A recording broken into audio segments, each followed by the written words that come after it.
There is an invisible line in the American economy. It is not written in any law book. It is not taught in any school. But your bank knows exactly where it is. In fact, their entire business model depends on you staying on the wrong side of it. That line is $20,000. If you have $2,000 in the bank, you are profitable. You are a customer they love because you are vulnerable. You pay monthly maintenance fees because you don't hit the minimum balance. You pay overdraft fees when your rent check hits a day early. You need credit cards to bridge the gap between paychecks, paying 25% interest on gas and groceries. You are the perfect engine of profit for the financial system. You run hard, you burn fuel, but you never actually move. But the second your liquid net worth hits $20,000, the game breaks. You stop paying them. You stop needing them. The fees disappear. The interest rates flip in your favor. And suddenly, life doesn't just get richer. It gets exponentially easier.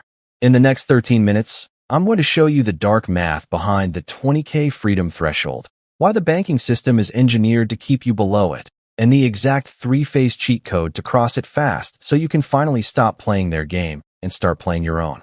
To understand why 20,000 is the magic number, you have to understand the business of being broke. We need to talk about the poverty tax. JP Morgan, Wells Fargo, and Bank of America made over $30 billion in overdraft and non-sufficient fund fees in a single year. Now, ask yourself, who pays that $30 billion? It isn't the guy with $1 million in his brokerage account. He gets his checking account for free. He gets his credit cards with zero annual fees. No, that $30 billion is extracted almost exclusively from people with less than $5,000 to their name. This is the velocity of poverty. The less money you have, the more expensive it is to exist. Let's look at a real-world example. Let's say you and I both get a flat tire today. I have $20,000 in the bank. You have $500. For me, the tire costs $200. I swipe my debit card. I am annoyed for 10 minutes. I drive away. The problem is solved.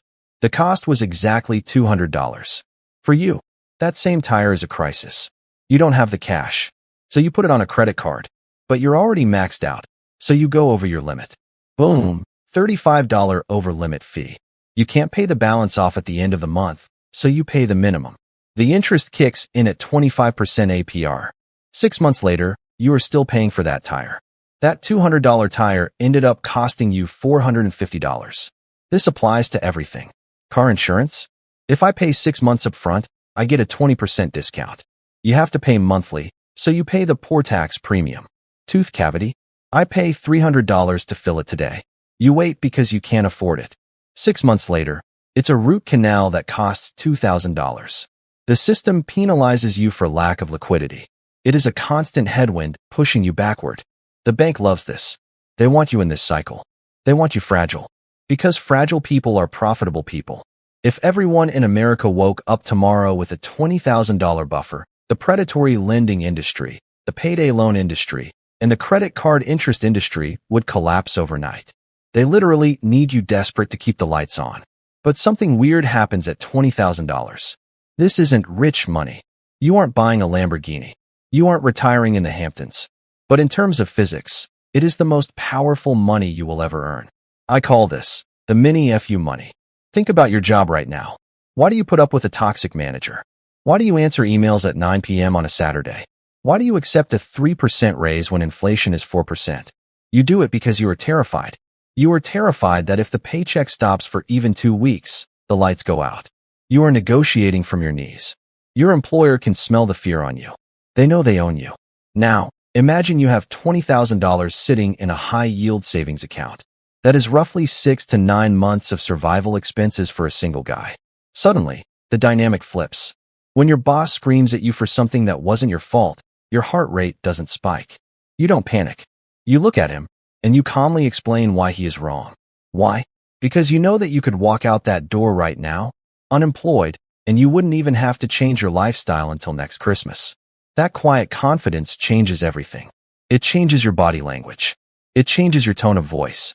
And ironically, the people who are willing to walk away are the ones who get the biggest raises. Opportunities are attracted to stability and repelled by desperation. When you have $20,000, you are no longer an employee who needs a job. You are a business selling your labor to a client. And if the client sucks, you can fire them. That shift in mindset is worth more than the money itself. But it goes deeper than just your job. Let's talk about biology. Let's talk about what being broke does to your actual brain. There is a concept in psychology called bandwidth tax. Studies have shown that when people are financially stressed, their effective IQ drops by up to 13 points. That is the difference between average and borderline deficient. Why does this happen? It's because your brain is a computer and poverty is a virus that eats up all your RAM. When you are under the 20K line, your brain is constantly running background processes on survival. Can I make rent? What if the car breaks? How much is left on the EBT card? It's like having 50 tabs open on your browser. Your computer slows down. You become reactive. You make bad long-term decisions because you are obsessing over short-term survival. You eat fast food because you're too stressed to cook. You buy lottery tickets because you want a way out. You ignore the weird noise your car is making because you can't face the bill. But once you hit the safety number, the background noise stops. The tabs close. Suddenly, your brain has bandwidth. You wake up on a Saturday morning and you aren't panicked. You have mental space to think about strategy.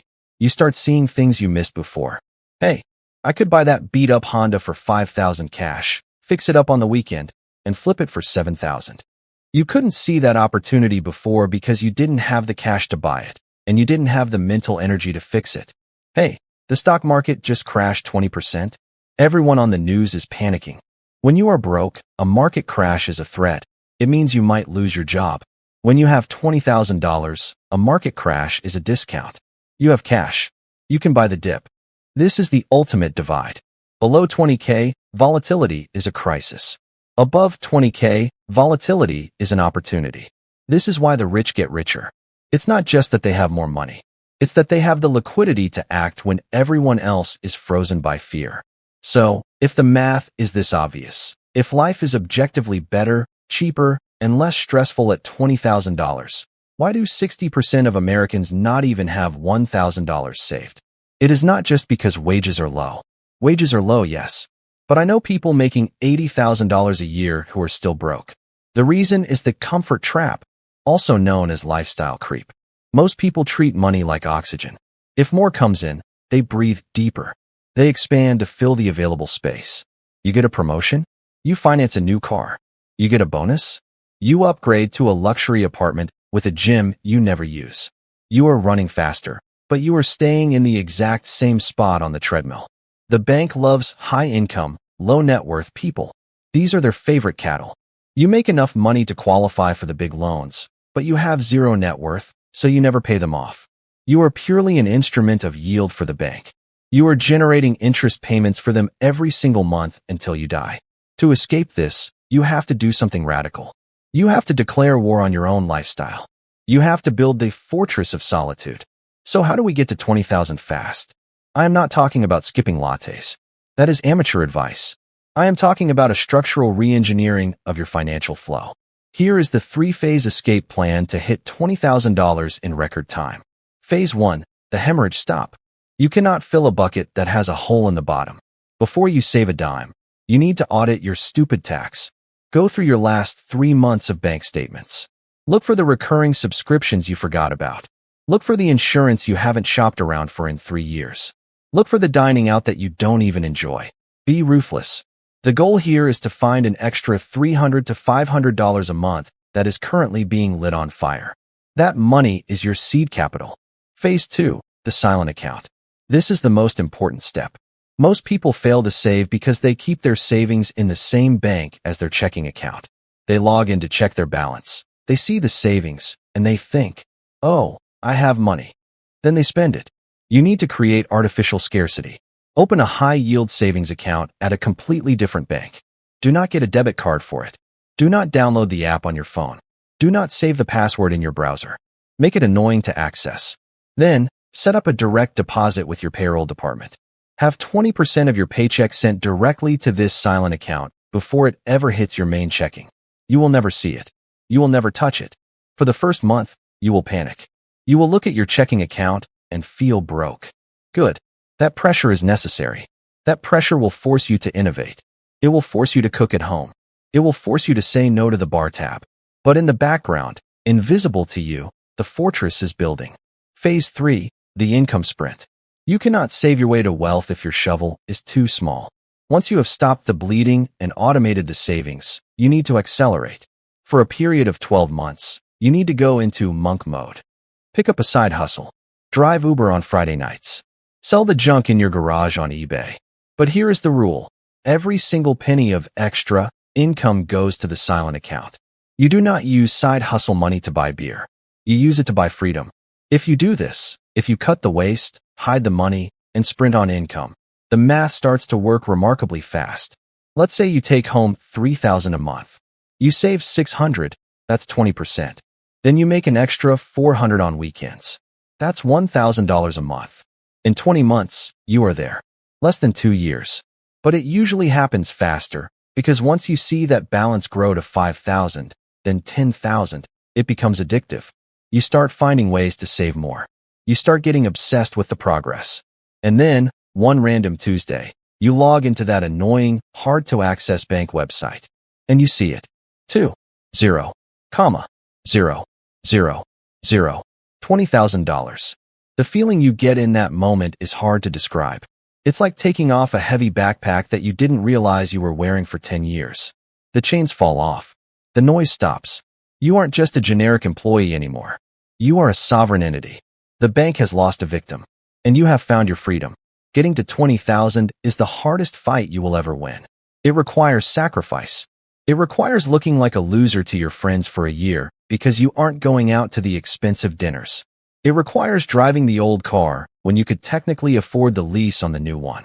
But once you stand on that 20K platform, you realize something profound. You built the muscle. You learned the discipline. You learned how to control your impulses. And the jump from 20,000 to 100,000? It is actually easier than the jump from 0 to 20. Why? Because now your money is working for you. At 5% interest, your $20,000 is paying you $1,000 a year just to sit there. You have momentum. You have the wind at your back. But 20,000 is just the safety net. It's the shield. If you want to pick up the sword, if you want to know the specific number where you stop working entirely, the number that makes you truly wealthy in America, you need to understand the levels of the game that come next. In this video right here, I break down the exact net worth tiers of freedom and how to sprint from safety to absolute wealth. Click here. I'll see you at the top.